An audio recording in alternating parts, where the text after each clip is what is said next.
Hello, friends, and welcome to Adventures in Pixieland Bible Study, Video 3. We are in the book of Revelations. We are doing chapter 6, 1 through 17. The seals is what this part is called. So, remember, this is a vision that the apostle, John the Evangelist, is having. Okay? I watched as the Lamb opened the first of the seven seals. Lamb is Jesus. Okay. And then I heard one of the four living creatures say, like a thunder, "Come." I looked, and there before me was a white horse. Its rider held a bow, and he was given a crown, and he rode out as a conqueror bent on conquest. When the Lamb opened the second seal, I heard this second living creature say, "Come." Then another horse came out, a fiery red one, and its rider was given the power to take peace from earth and make men slay each other. To him was given a large sword. So that would be war. When the Lamb opened the third seal, I heard the third living creature say, "Come." I looked, and there before me was a black horse. Its rider was holding a pair of scales in his hands. Then I heard what sounded like a voice among the four living creatures saying, "A quart," or they give it other dimensions of for both the money and what they're saying. I'm just going to move on, okay? A quart of wheat for a day's wages, and 3 quarts of barley for a day's wages, and do not damage the oil and the wine. That's pretty specific. When the Lamb opened the fourth seal, I heard the voice of the fourth living creature say, "Come." And I looked, and there before me was a pale horse.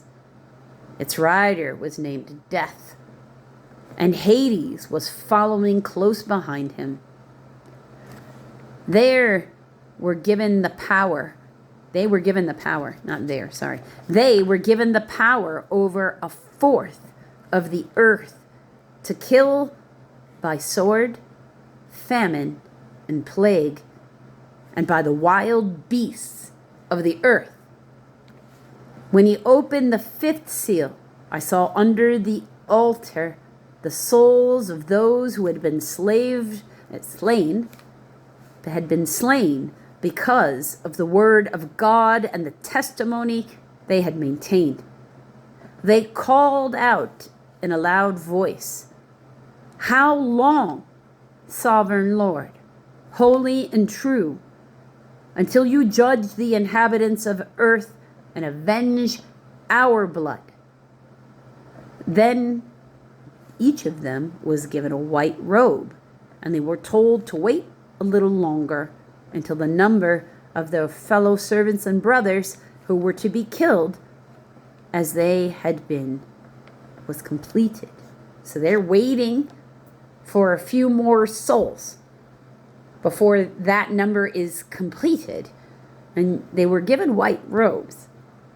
The elders are wearing white robes, but they have gold crowns. So I wonder if that means that they get to stay in heaven or they have to go back down to where they were. I mean, I don't think I'm ever going to get that answer, but I wonder. Verse 12. I watched as he opened the sixth seal, and there was a great earthquake. The sun turned black like sackcloth made of goat hair. Okay. So like an eclipse, I guess. The whole moon turned blood red. An eclipse during a blood moon. I think that's specific. And the stars in the sky fell to the earth as late figs dropped from a fig tree when shaken by a strong wind. I'm not sure if that's shooting stars. It could be comets. It could be meteors hitting the earth. The sky receded like a scroll rolling up, and every mountain and island was removed from its place. Oh, yeah, so something big hitting with such an impact it created like an earthquake. And it started breaking apart. So we are only in the places that we are on these land masses on this planet because underneath, and usually in the shape that we see, on a globe, there's a column of earth that's anchored to the ocean floor. That's how come we don't just sink. That's why islands don't sink. They're not actually floating out there. They're attached. So something that maybe creates a percussion wave underneath the water. Verse 15. Then the kings of the earth, the princes, the generals, the rich, the mighty, and every slave and every free man hid in caves and among the rocks of the mountains. They called to the mountains and the rocks, "Fall on us and hide us from the face of him who sits on the throne and from the wrath of the Lamb. For the great day of their wrath is come, and who can stand?" So those who feel guilty and don't think they're going to get into heaven during this, moment of revelation are wanting to die before the horsemen can get to them. Kill us now so that we don't have to endure whatever they're going to do. So whatever they think that they're going to do, it must be pretty strong. I know that's kind of a downer to sort of end on. But it's also what's in the Bible, and it is a warning. So as we go about the world today, remember, we don't know when any of these things are going to happen. Jesus said he didn't even know when any of that stuff is going to happen. And